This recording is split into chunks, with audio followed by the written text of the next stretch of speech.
Hare Krishna everyone, welcome to the Jamuna Mata Ji की this series number 13। और अब क्या हुआ है कि शिला प्रभुपाद जो हैं मद्रास से अब विशाखापट्टनम आए हैं, जहाँ पे वो अपने गुरु भाई से मिलने आए हैं जो हैं हिज होलीनेस बीवी पुरी महाराज।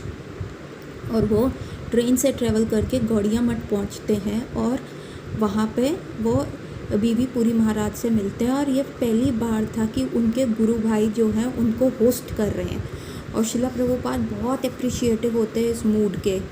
सारे अरेंजमेंट्स जो होते हैं शिला प्रभुपाद के ठहरने के मंदिर में किए जाते हैं। और जो ब्रह्मचारीज और गृहस्थास था उनको नियर बाय हाउस दे देते हैं और सेपरेट अपार्टमेंट्स देते हैं विमेन डिवोटीज़ को भी, वो भी जो पास के घरों में, ठीक है। और एक और वहाँ पे शिला प्रभुपाद के गुरु भाई थे जो जिनका नाम था आनंद प्रभु, जो कि बाद में शिला प्रभुपाद के साथ और उनकी डिवोटीज़ के साथ वृंदावन आ गए थे। और माता जी के साथ ऑल्दो वो एक लैंग्वेज नहीं बोलते थे, लेकिन माता जी ने उनसे जो है बहुत कुछ सीखा था। उन्होंने उनसे कुकिंग करना सीखा था और कैसे वैष्णव बिहेवियर जो होता था वो सीखा था। तो आनंद प्रभु के बारे में हम बाद में बात करेंगे। और जब ये शिला प्रभुपाद के सारे जो शिला प्रभुपाद के जितने भी डिसाइपल्स थे वो देख रहे थे कि कितना लविंग एक्सचेंज हो रहा है दोनों गुरु भाइयों के बीच में। बॉम्बे में भी उनके गुरु भाई जो थे आते थे। बॉम्बे में भी शिला प्रभुपाद के गुरु भाई उनसे मिलने आते थे। वहाँ पे दंडवत प्रणाम हुआ करता था और शिला प्रभुपाद जो है व्यास आसन से उठ के भी उनको भी प्रणाम करते थे। और परंतु वहाँ पे ना एक फॉर्मल रिलेशनशिप दिखता था। ये फर्स्ट टाइम था कि विशाखापट्टनम में शिला प्रभुपाद जो है इतना नाइस महसूस कर रहे हैं और उनको जो है इतना अच्छा लविंग एक्सचेंज जो हो रहा है दो गुरु भाइयों के बीच में। तो ये सारी चीज़ें जो है ना ये लोग नोटिस कर रहे थे। सो ये एक फॉर्मेलिटी नहीं थी, ये एक इंटीमेसी थी। जो बॉम्बे में हो रहा था वो एक फॉर्मेलिटी थी, जैसे दंडवत बहुत फॉर्मल रिलेशनशिप था। लेकिन फ़र्स्ट टाइम कैसे दो भक्तों के बीच में व्यवहार होना चाहिए, तो शिला प्रभुपाद के डिवोटीज़ ये नोट कर रहे थे और उनसे सीख रहे थे। जो टेम्पल था वो बहुत ही नाइसली रखा हुआ था। वहाँ पे कीर्तन चलता था, प्रीचिंग प्रोग्राम्स होते थे, सब हॉल में होते थे। Even through out the towns में ये लोग हॉल्स ले लेते थे, वहाँ पे ये प्रीचिंग प्रोग्राम्स चलते थे। शिला प्रभुपाद जो है अपने सारे डिवोटीज़ को नगर संकीर्तन में लगाते हैं, स्ट्रीट्स में लगाते हैं, मॉर्निंग और इवनिंग में। शिला प्रभुपाद जो होते हैं वहाँ पे इतने केयर फ्री रह रहे होते हैं, उनको बहुत ही अच्छा लग रहा होता है, जैसे कि ही इज़ बैक होम।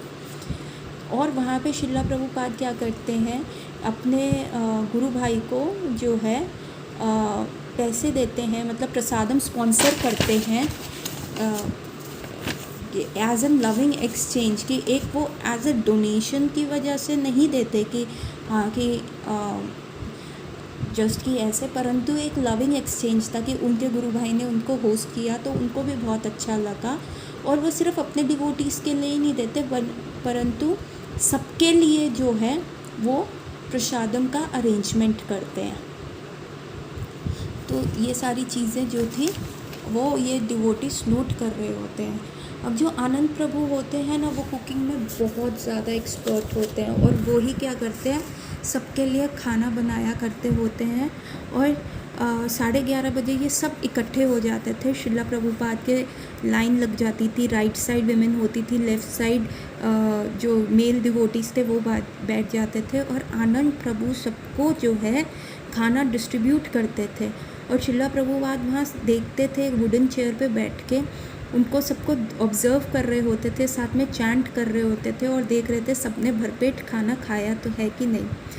और ऐसा लग रहा होता था डिवोटीज़ को कि शिला प्रभुपाद का उनके गुरु भाई आनंद प्रभु के साथ आदान प्रदान देख के कि जैसे वो उस एरा में पहुंच गए हैं जहाँ पे चैतन्य महाप्रभु और उनके पार्षद के बीच में ऐसा आदान प्रदान होता था। दोनों एक दूसरे को सर्व कर रहे हैं और सच में एक एक्सटेसी, एक अंदर से आनंद जो है वो महसूस कर रहे हैं। और ये सारी चीज़ें बहुत एक रिस्पेक्ट और ऑनर उनके बीच में बढ़ा देता था। सो आनंद प्रभु के जो मेन्यू होता था, जो रेसिपी, बहुत डिलीशियस आइटम्स होते थे उसमें। डीप फ्राइड पोटैटोज़ होते थे, उसमें पाउडर्ड स्पाइसेस होते थे, कैबेज का प्रिपरेशन होता था, राइस पिलाऊ का होता था, होममेड दही होती थी, स्मॉल राजकेली का प्रिपरेशन होता था। एक राजकेली जो है एक स्वीट बनाना का डेज़र्ट होता था, संदेश होता था, और ये सारी जो चीज़ें होती थी वो इनके प्रिपरेशन में, प्रसादम में होती थी। और अराउंड द क्लॉक जो होता था वो प्रसादम चलता था, और श्रीला प्रभुपाद ये देखते थे कि कोई भी दाना जो है प्लेट में रहना नहीं चाहिए, सबको प्रसादम बहुत अच्छे से ऑनर करना है। तो जिन माताओं के बच्चे होते थे उनको एक्स्ट्रा खाना पड़ जाता था, जैसे सरस्वती अपनी प्लेट में छोड़ देती थी तो फिर मालती माता जी को एक्स्ट्रा लेना पड़ जाता था। तो इस प्रकार से श्रीला प्रभुपाद इनको ट्रेन कर रहे थे अपने गुरु भाइयों के माध्यम से, अपने बिहेवियर के माध्यम से, कि एक वैष्णव बिहेवियर कैसा था। और ये चाहते थे कि जो श्रीला प्रभुपाद ये चाहते थे कि जो ट्रेनिंग इनको मिल रही है उसी प्रकार की ये ट्रेनिंग जो है आगे ट्रांसफ़र करें, लोगों को इनकरेज करें। तो श्रीला प्रभुपाद भी इन लोगों को इनकरेज करते थे अपने वर्ड्स, काइंड वर्ड्स की तरह, और उनके हेड्स को शाबाशी देते हुए, कॉम्प्लीमेंट देते हुए, चाहे वो इतना छोटा सा भी काम कर रहे होते थे तो श्रीला प्रभुपाद जो है हमेशा इन लोगों को बहुत ज़्यादा अप्रिशिएट करते थे और अपने बिहेवियर से दिखाते थे कि कैसे एक वैष्णव बिहेवियर होना चाहिए।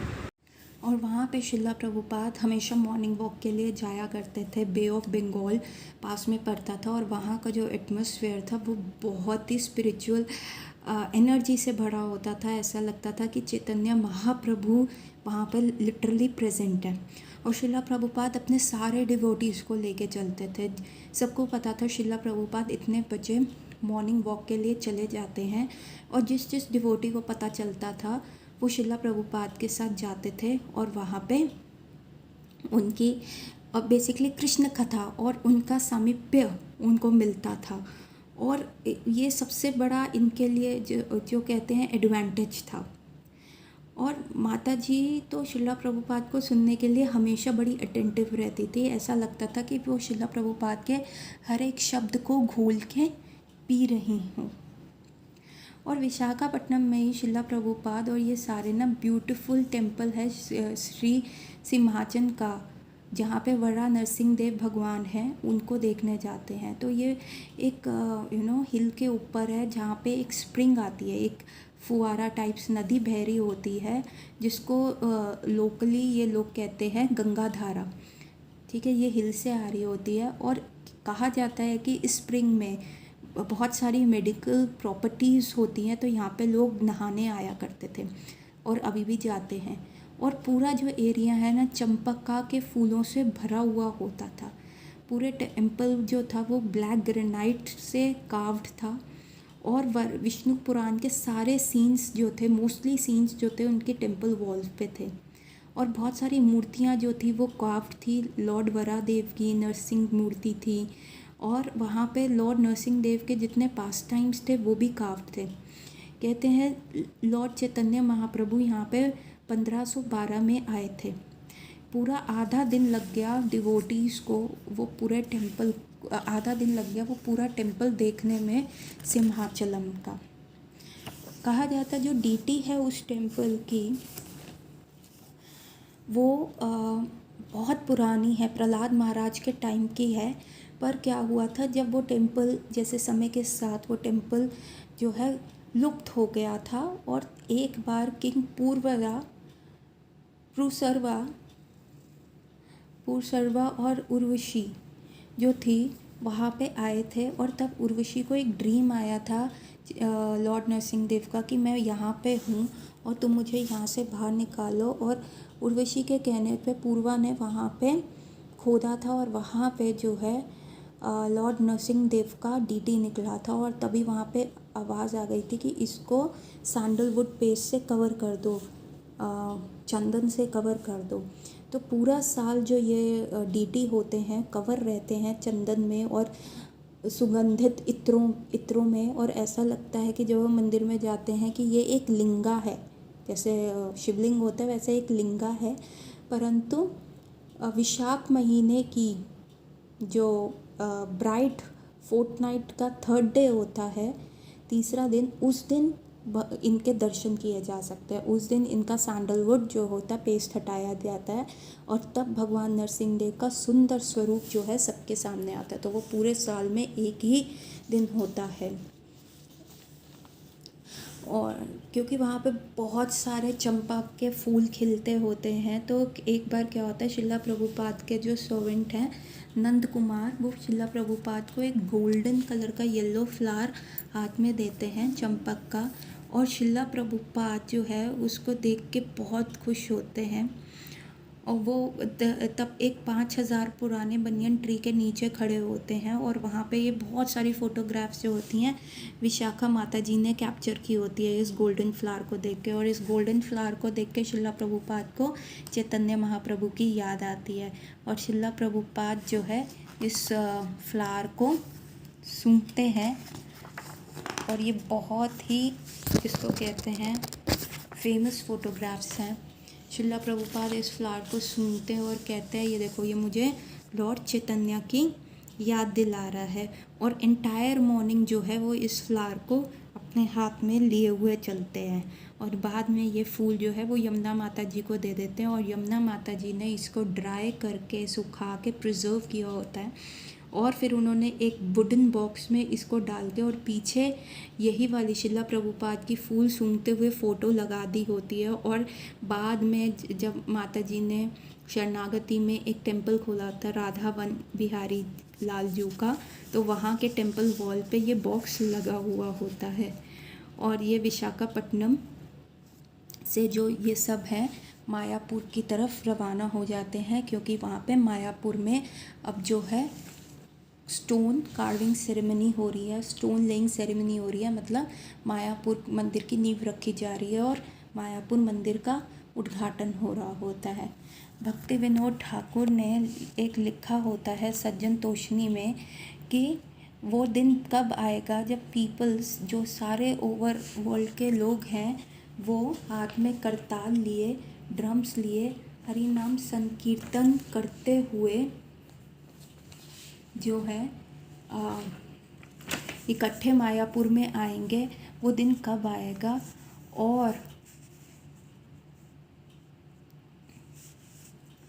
और ये सारी जो भक्ति विनोद ठाकुर की प्रेयर होती वो शिला प्रभुपाद द्वारा पूरी हो रही थी, लेकिन फिर भी शिला प्रभुपाद के जितने भी गुरु भाई थे वो उनके एफ़र्ट्स को रिकग्नाइज़ नहीं कर रहे थे। वो अपने गुरु भाइयों को बहुत बार अब मायापुर की जो ज़मीन लेने की थी उससे पहले एक स्टोरी है। शिला प्रभुपाद अपने गुरु भाइयों को बहुत चिट्ठी लिखते थे कि अब मेरे बहुत वेस्टर्न डिसाइपल्स हो गए हैं और ये बहुत अच्छे से भगवान के नाम का प्रचार कर रहे हैं, और आप प्लीज़ ऐसा कीजिए, मुझे मायापुर में एक ज़मीन दे दीजिए ताकि मैं मायापुर में एक सेंटर बनाऊं, वृंदावन और मायापुर में एक सेंटर बनाऊं, ताकि ये लोग ये एक्सपीरियंस कर सके कि होली धाम की ब्लेसिंग्स क्या होती हैं, होली धाम में रहने का मतलब क्या होता है। तो जब शिला प्रभुपाद न्यूयॉर्क में थे तो उन्होंने इस प्रकार की बहुत सारी लेटर्स अपने गुरु भाइयों को लिखी, और शिला प्रभुपाद हमेशा ये कहते थे कि हमें जो है ऐसी ज़मीन लेनी है मायापुर और वृंदावन में कि जो मेरे वेस्टर्न डिवोटीज़ हैं उनके लिए वो कंफर्टेबल रहे, क्योंकि वो लोग स्ट्रीट्स में नहीं जा सकते, उनको अपना टेस्ट आना चाहिए साधना का, होली धाम का, और वो इतने ऑस्टियर मतलब तपस्या वाली कंडीशंस में नहीं रह सकते। इसलिए मैं चाहता हूँ कि मायापुर में मैं ज़मीन लूँ और उनके लिए कंफर्टेबल रेजिडेंस बनाऊँ ताकि वो होली धाम को एक्सपीरियंस करें। तो यही वो कर रहे थे, और अपने इंडियन डिवोटीज़ को ट्रेन कर रहे थे कि कैसे उन्होंने अपने वेस्टर्न डिवोटीज़ का जो है ध्यान रखना है। शिला प्रभुपाद ने अपने गुरु भाइयों को लिखा कि हम जो है ब्रह्मचारीज़ के लिए सेंटर अमेरिकन और यूरोपियन ब्रह्मचारीज के लिए सेंटर्स बनाते हैं कि ताकि वो मायापुर में रहें और वहाँ पे लॉर्ड चैतन्य की जो फिलॉसफी है उसको प्रॉपरली स्टडी करें। और जो भक्ति सिद्धांत सरस्वती ठाकुर की इच्छा थी, पर उनके गुरु भाइयों ने ये लिखा कि वो ऐसा कार्य नहीं कर पाएंगे। वो शिला प्रभुपाद के जितने भी पाश्चात्य स्टूडेंट्स हैं उनको एकोमोडेट नहीं कर पाएंगे। तो उन्होंने उनको सुझाव दिया कि आप ऐसा कीजिए, आप वृंदावन चले जाइए और वहाँ पे आप एक रूम रेंट पे लेके अपने वेस्टर्न डिसाइपल्स को वहाँ रखिए। शिला प्रभुपाद बहुत डिसअपॉइंट हुए, पर वो उन्होंने ट्राई करना कभी भी नहीं छोड़ा और वो लिखते रहे अपने गुरु भाइयों को कि प्लीज़ आप कोऑपरेट करिए। ऐसे ही भक्ति सिद्धांत सरस्वती ठाकुर हमसे चाहते थे। वो हमेशा रिक्वेस्ट करते रहे कि एक लैंड दे दीजिए चैतन्य मठ के पास कि उनके डिसाइपल्स जो हैं वहाँ पे एक बिल्डिंग कंस्ट्रक्ट कर लें और वहाँ पे आराम से रहें। और वो कहते हैं कि हम सारे एक्सपेंसेस जो है उन स्टूडेंट्स के मैं प्रॉमिस करता हूँ कि मैं उठाऊँगा। और शिला प्रभुपाद ने ये भी लिखा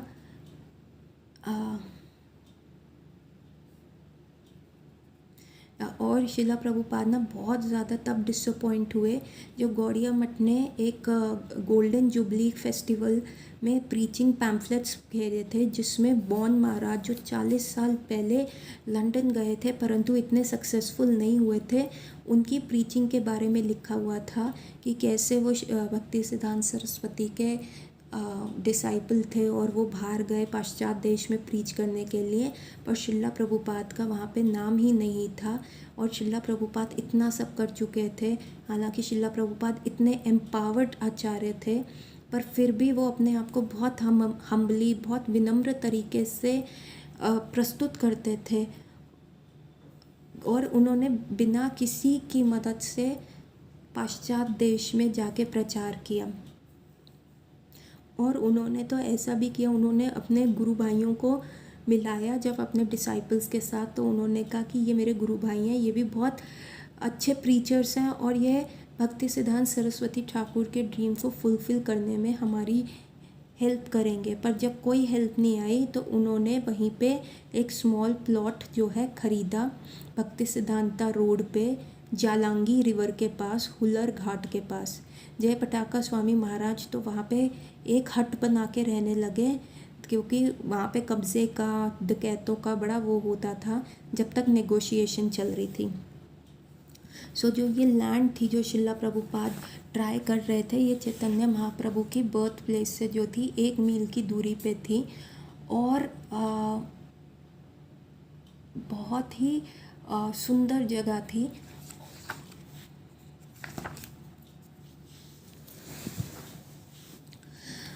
और ये लोग ट्राई कर लेते, पर जो वहाँ के मालिक थे ना, शेख ब्रदर्स, उन्होंने ना बहुत ज़्यादा हाई प्राइस इस लैंड का कोट कर दिया था। पर शिला प्रभुपाद के एक नोन लॉयर थे, वो बीच में पड़े और फाइनली उन्होंने डील करवाई 14,500 रुपये में। ये 1970 की बात है, जब 14,500 रुपये बहुत ज़्यादा होते थे। तब तमाल कृष्ण महाराज और मणिवर्धन मायापुर के लिए गए और वो जब डील डन हुई तो प्रॉपरली उसको रजिस्टर करा के आए और जो वो पैसे थे ना, वो आर्मी ट्रक में बैठ के लेके गए और उनके अराउंड जो थे आर्मी के पुलिस वाले थे। वो ऐसा इसलिए किया गया क्योंकि वहाँ पे डकैती, चोरों का बहुत ज़्यादा बोलबाला था, तो इसलिए ये लोग आर्मी ट्रक में जाके पैसे दे के सिक्योर करके डील जब रजिस्टर हुई तो देर रात को ये जो है वापस कैलकाटा से वापस मायापुर आए, पूरे एग्जॉस्टेड और पूरे गंदे हो चुके से पसीने की वजह से। तो इनको लगा कि अब तो सब सो चुके होंगे, लेकिन शिला प्रभुपाद के रूम की जो थी वो लाइट अभी भी खुली थी और ये जहाँ वहाँ गए और उन्होंने शिला प्रभुपाद को दंडवत प्रणाम किया और उनको अपनी डील के सक्सेस के बारे में और लीगल पेपर्स के बारे में बताया। और शिला प्रभुपाद को देख के ऐसा लगा कि जैसे उनके सर से बहुत बड़ा जो है बर्डन हट गया है और वो बहुत रिलीव हुए और उन्होंने बहुत बड़ी ब्रॉड स्माइल दी और वो बहुत एक्सटैटिक हुए। और शिला प्रभुपाद अपने पाश्चात्य डिवोटीज़ को मायापुर में लाने के लिए बहुत एक्साइटेड थे। और माता जी भी बहुत एक्साइटेड थी कि वो भी मायापुर जाएंगे, क्योंकि उन्होंने टीचिंग्स ऑफ लॉर्ड चैतन्य बहुत बार पढ़ ली थी। अब इस न्यू प्रॉपर्टी में शिला प्रभुपाद ना एक घास की हट में रहने लगे, जो बंगाली स्टाइल में थी, विद थैच रूफ थी। उसमें 2 रूम्स थे, एक वरांडा था, एक छोटा सा एंट्रेंस था, किचन था। और जो डिवोटीज़ होते थे वो शामियाना टेंट्स में पास में रहते थे शिला प्रभुपाद की हट के। बहुत चैलेंजिंग था क्योंकि ज़मीन बहुत गीली रहती थी और इवनिंग में तो ऐसे आर्मी ऑफ मॉस्किटोज़ आ जाती थी इन लोगों पे अटैक करने के लिए। और विमेन का शामियाना टेंट जो था वो शिला प्रभुपाद की हट के पास बहुत नज़दीक था, ताकि ये लोग शिला प्रभुपाद को सुन भी सकते थे। और सबसे अचंभे की बात क्या थी कि विमेन के टेंट में हमेशा इलेक्ट्रिसिटी रहती थी। तो ये जो सेंटर ऑफ द लैंड में क्या था, एक पोडियम बना हुआ था और ऊपर एक शामियाना था, जहाँ पे राधा माधव के जो विग्रह थे वो खड़े हुए थे, और साथ में माता जी के जो ट्रैवलिंग यमुना माता जी के डीटीज थे वो भी खड़े थे। शिला प्रभुपाद के उस समय सर्वेंट हुआ करते थे नंद कुमार, और सेक्रेटरी होते थे श्याम सुंदर, और उनकी कुक होती थी मालती माता जी। एक बार क्या हुआ, जन्निवास प्रभु कलकत्ता से आए, और जब वो मायापुर फेस्टिवल में आए, क्योंकि अब ये क्या है, मायापुर की जो है भूमि पूजन होना है, वो होना है गौर पूर्णिमा पे। तो गौर पूर्णिमा के लिए बहुत सारे लोग आ गए थे, और जन्निवास प्रभु भी कलकत्ता से आए मायापुर फेस्टिवल में, और उनको प्रसादम कुकिंग का सेवा मिल गया, खिचड़ी कुकिंग का। तो एक दिन जो माता जी है उनके पास आई और उनको बोलती हैं कि मैंने तमाल कृष्ण महाराज से सुना है कि आप बहुत ही अच्छी खिचड़ी बनाते हो। तो जो जन्निवास प्रभु थे वो बहुत एम्बैरस फील करने लगे, क्योंकि माता जी अपने आप में ही बहुत अच्छी कुक थी, और उन्होंने इंसिस्ट करने पे जन्निवास प्रभु ने उनको खिचड़ी खिलाई, और माता जी ने उसको टेस्ट करते कहा कि दिस इज़ द बेस्ट खिचड़ी मैंने कभी भी खाई है। तो बिल्कुल ये शिला प्रभुपाद जैसा ही नेचर था माता जी का। शिला प्रभुपाद भी कहीं भी किसी भी मंदिर में जाते थे, वो विग्रहों को देखते थे और कहते थे वाह तुमने इनको कितना सुंदर सजाया है, ये बेस्ट विग्रह है सारे इस्कॉन सेंटर्स में। और माता जी भी ऐसे ही थी, वो अब छोटी छोटी चीज़ों के लिए, छोटी छोटी कुकिंग एफ़र्ट्स के लिए लोगों को इतना ज़्यादा प्रेज़ करती थी और उनको इनकरेज करती थी। तो ऐसा लगता था वो प्रसादम नहीं खा रही, बल्कि उनका डिवोशन को टेस्ट कर रही है। और ये जब वो उनको इनकरेज करती थी तो ये उनके अंदर बेस्ट ऑफ प्रॉपर्टीज़ लेके आता था। शिला प्रभुपाद एक दिन अपनी हट में बैठे हुए कहते हैं, वहाँ पे बैठे हुए कह रहे थे कि देखो हमें तो क्या ही चाहिए, ये जो घास की कुटिया है ना, भजन कुटीर है, ये मोड ऑफ गुडनेस में है, ये सात्विक है, और गंगा जी के पास है, झालंगी के पास है, बस बैठ के हरि नाम करो, ये जीवन का लक्ष्य है, बेस्ट है। परंतु हम जब ऐसे रहते हैं तो हमारे पास लोग नहीं आएंगे, इसलिए हमें क्या करता है, ईंट पत्थर रोड़ी लेके बिग बिग बिल्डिंग्स बनानी पड़ती हैं, बिग बिग टेम्पल्स बनाने पड़ते हैं, ताकि लोग हमारे पास आए। क्योंकि जो भी उनके वेस्टर्न डिवोटीज़ हैं वो इतनी ज़्यादा ऑस्टेरिटीज़, इतने ज़्यादा तपस्या और ऐसी लैंड्स पे नहीं रह सकते, तो इसलिए वो चाहते हैं कि वो मायापुर की स्वीटनेस को याद रखें, ना कि उसकी तपस्या को, और उससे डिस्टर्ब ना होए कि हाय मायापुर में गर्मी में रहना पड़ेगा, ऐसे रहना पड़ेगा, और जो है अपनी स्पिरिचुअल एडवांसमेंट करते रहें। ये सारी चीज़ें जो अननेसेसरी तपस्या है, उनकी स्पिरिचुअल एडवांसमेंट में जो है रोड़ा ना पड़े। एक दिन क्या हुआ, गिरिराज स्वामी शिला प्रभुपाद के पास आते हैं और शिला प्रभुपाद से पूछते हैं कि मैं क्या करूं गुरु महाराज जो आप बहुत खुश होएं। तो शिला प्रभुपाद अपनी बिग स्माइल के साथ कहते हैं कि एक तो मुझे बुक डिस्ट्रीब्यूशन बहुत पसंद है, और दूसरा तुम ये मायापुर टेम्पल बहुत अच्छे से बनाओ। भक्ति विनोद, अगर तुम ये टेम्पल बहुत अच्छे से बनाओगे तो भक्ति विनोद ठाकुर तुम्हें पर्सनली यहाँ आएंगे, तुम्हें इस भगवान के धाम वापस लेके जाएंगे। तो ये फर्स्ट गुरु पूर्णिमा फेस्टिवल जो था वो मायापुर में बन रहा था, और ये 5 दिन का फेस्टिवल था, जिसमें 24 घंटे कीर्तन हो रहा था और नवदीप मंडल की परिक्रमा हो रही थी। उस लोग जा रहे थे वहाँ नीम के पेड़ के दर्शन करने जा रहे थे जहाँ पे चैतन्य महाप्रभु का जन्म हुआ था।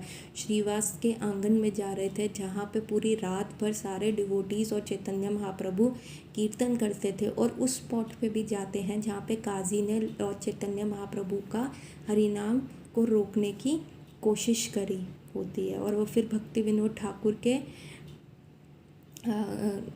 ने जगह घर पे भी जाते हैं जो जलांगी के उस पार होता था, जहाँ पे भक्ति विनोद ठाकुर ने बहुत साल पहले ये प्रिडिक्ट किया था जालांगी की दूसरी ओर देखते हुए कि वहाँ पे एक बहुत भव्य मंदिर बनेगा। और इस गौर पूर्णिमा के दिन शिला प्रभुपाद ने अपने के 10 गुरु भाई उनके पास आते हैं और वो भी इस कॉर्नर स्टोन लेइंग सेरेमनी में पार्टिसिपेट करते हैं। और शिला प्रभुपाद के हंड्रेड डिसाइपल्स आते हैं। तो ये लोग 15 फीट गहराई में एक पिट खोदते हैं जो 5 फीट वाइड होती है। और इस पिट के अंदर, इस गड्ढे के अंदर ये 5 प्रकार के फूल डालते हैं, एक लोटस, तुलसी, पारिजात, जैस्मिन और मोगरा। और 5 तरह की ग्रेन्स डालते हैं जिसमें होता है राइस, वीट, बार्ले, मूंग और उड़द की दाल। ठीक है। और उसके बाद वहाँ पे 5 तरह की पत्तियाँ डालते हैं जो होती है मैंगो, पीपल, नीम, बेल और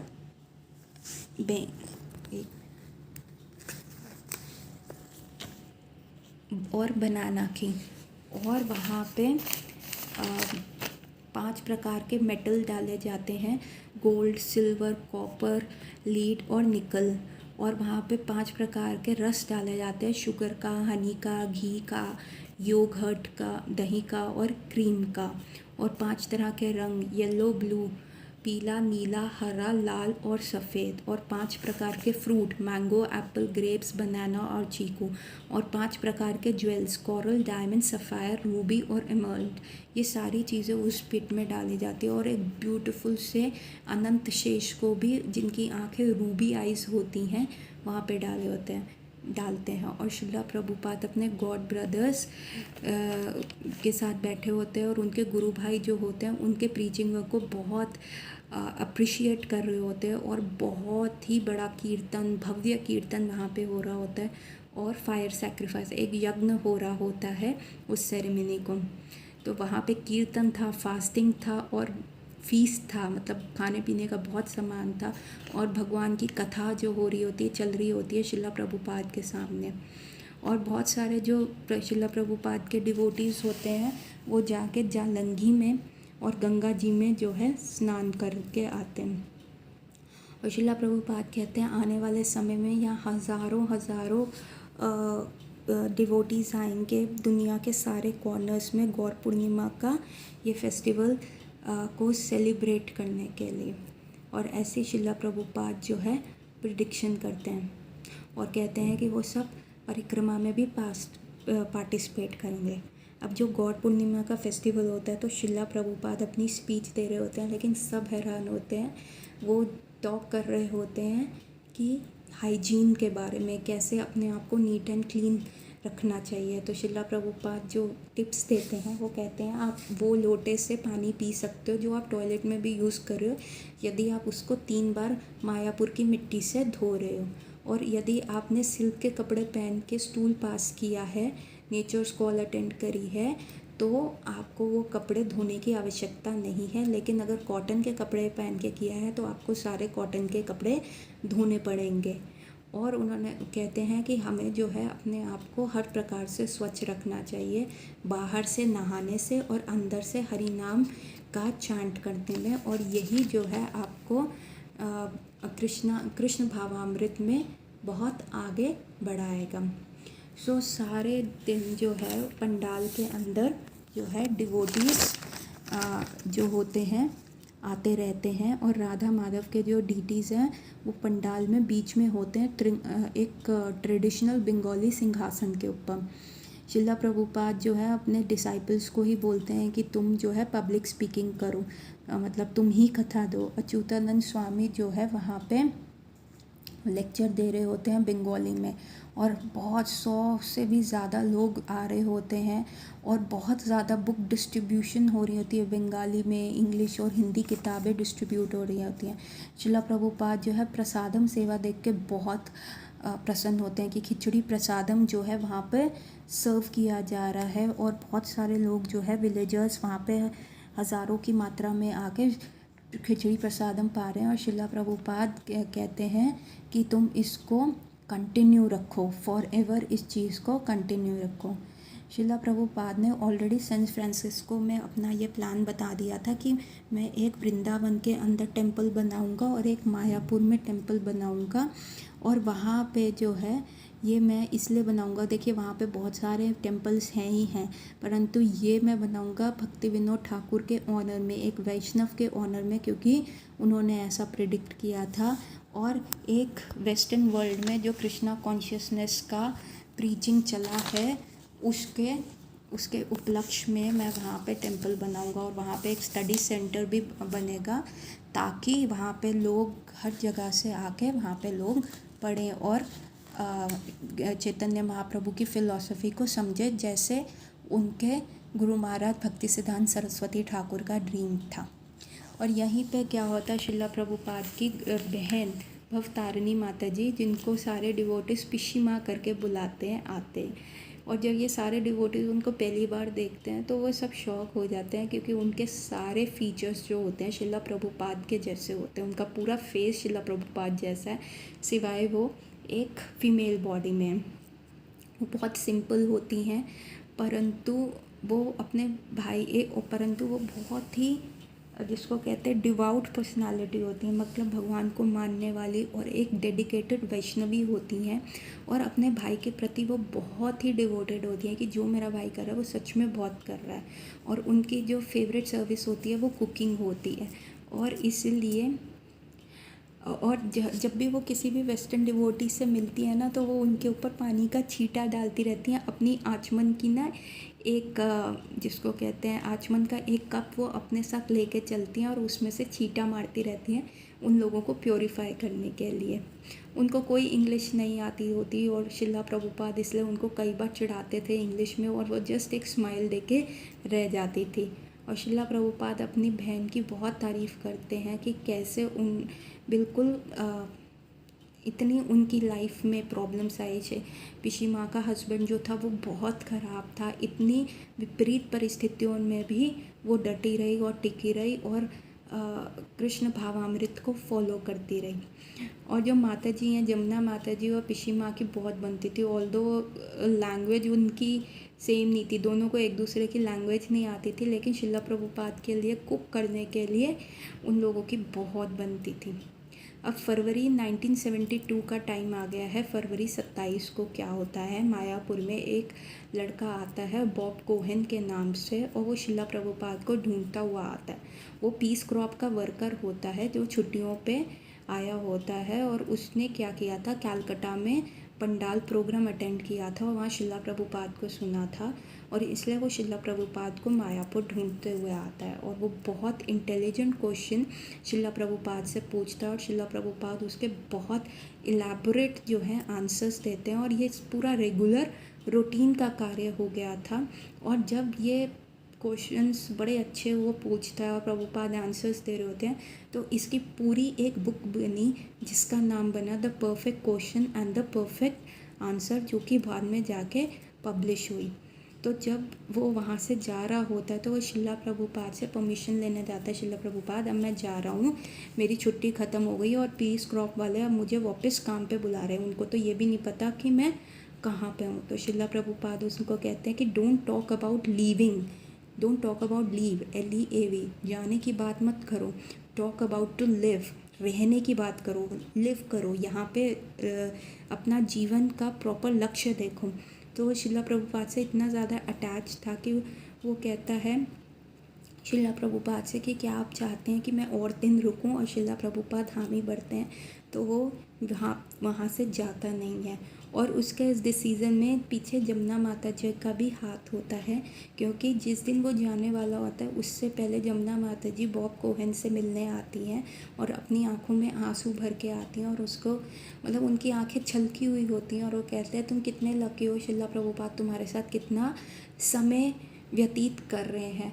और जब वो ये सुनता है, कहने को तो ये एक सिंपल सा वाक्य था, लेकिन वो इतनी प्रगाढ़ता से और इतनी सिंसियरिटी से बोला गया था, और माता जी का जो बिहेवियर था कि वो कितना कृष्ण भावामृत में कन्विंस थी और शिला प्रभुपाद के मतलब बिल्कुल उनके प्रति जिसको कहते हैं टोटली सरेंडर थी, वो एटीट्यूड देख के बॉब कोहेन का भी दिल पसीज जाता है। वो कहता है माता जी ना बिल्कुल एक कार्डियोलॉजिस्ट हैं, मतलब उनको पता है कि हार्ट को कैसे छूना है, किसी के हार्ट में कैसे परिवर्तन करना है। और इसी कारणवश जब अगले दिन वो शिला प्रभुपाद से मिलता है और शिला प्रभुपाद उसे रुकने को कहते हैं तो वो वहाँ पे रुक जाता है, और बाद में ये शिला प्रभुपाद का दीक्षित स्टूडेंट डिसाइपल बनते हैं जिनका नाम होता है ब्रह्म तीरथ दास। अब क्या है, श्री राधा माधव के जो विग्रह हैं जो शिला प्रभुपाद के साथ इधर उधर ट्रैवल करते थे, वो वहाँ मायापुर पंडाल में आके बैठ गए हैं अपने बहुत ब्यूटीफुल बंगाली सिंहासन में। इनका जो फर्स्ट इंस्टॉलेशन हुआ था, फर्स्ट स्नान हुआ था, वो गोरखपुर में हुआ था 1971 में। और जब शिला प्रभुपाद ने इनको वहाँ पे रखा था तो उन्होंने बहुत भाव से वहाँ पे राधा माधव गाया था, जय राधा माधव कुंज बिहारी। और वो इतने भाव में चले गए थे कि सब देख पा रहे थे उनका भाव। और शिला प्रभुपाद कहते हैं कि इस भजन में सब कुछ है, इस भजन में वृंदावन है, श्रीमती राधा रानी है, यशोदा मैया है, गोवर्धन है, इसमें सब कुछ है। और जब ये विग्रह जो मायापुर आते हैं तो शिला प्रभुपाद कहते हैं अब ये मायापुर छोड़ के कहीं नहीं जाएंगे, अब ये यहीं पे रहेंगे। शिला प्रभुपाद के जितने भी मेल डिवोटीज़ होते थे वो शिला प्रभुपाद की भजन कुटीर में रहते थे। और वहाँ पे एक प्रभु भी रहते थे, जन्निवास प्रभु, जिनका हमने सुना ना माता जी ने उनको उनकी खिचड़ी के लिए कितना प्रोत्साहन दिया कि कितनी टेस्टी आप बनाते हो।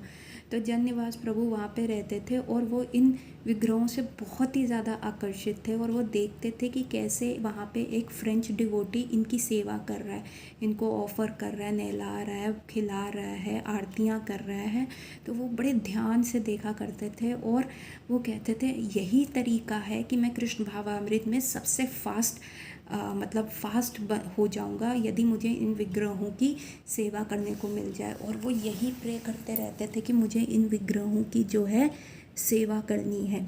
और उनकी ये सेवा जैसे राधा माधव ने सुन ली, जैसे ही वो फ्रेंच डिवोटी ने छोड़ा तो जन्निवास प्रभु को वो सेवा मिल गई और वो आज तक वो उन विग्रहों की सेवा कर रहे हैं।